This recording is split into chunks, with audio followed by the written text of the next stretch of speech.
c'est que la situation est plus ou moins particulièrement différente, et elle est d'autant plus différente de tout ce que nous avons vécu dans ce pays depuis 30 ans. Parce que moi, j'ai passé toute ma scolarité en train de prendre en charge les enseignants, ce qui n'est plus le cas aujourd'hui.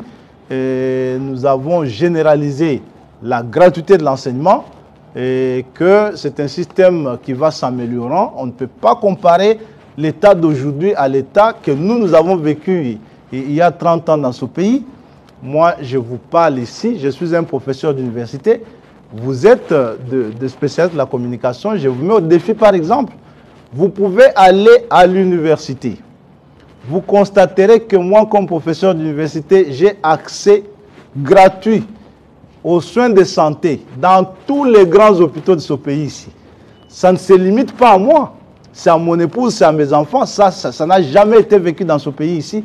Et qu'on dise qu'au moment où cela se réalise dans ce pays et que nous soyons le seul pays en Afrique à vivre une telle expérience qui n'existe nulle part ailleurs, qu'on dise que le pays est au bout du gouffre, on n'y comprend plus rien. C'est là que moi j'ai dit, il s'agit d'apprécier, de voir quels sont les baromètres utilisés pour apprécier les chaos que le cardinal décrit tant dans ses speeches et souvent à l'étranger.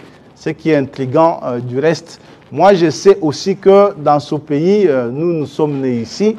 Je vois pour la première fois la route, une route asphaltée, une route moderne, en train de traverser ma province, qui n'a jamais connu cela dans son histoire, et que c'est des réalités qu'on voit à Uvira vers Bukavu, c'est des réalités qu'on voit à Lusambu, qu'on voit à Kalemi, qu'on voit à Kamina, une province de Olomami souvent abandonnée à son triste sort, qui se voit traverser aujourd'hui par une route asphaltée pour la première fois de notre existence, et qu'on puisse dire, écoutez, c'est un État failli, ça ne peut qu'être intriguant.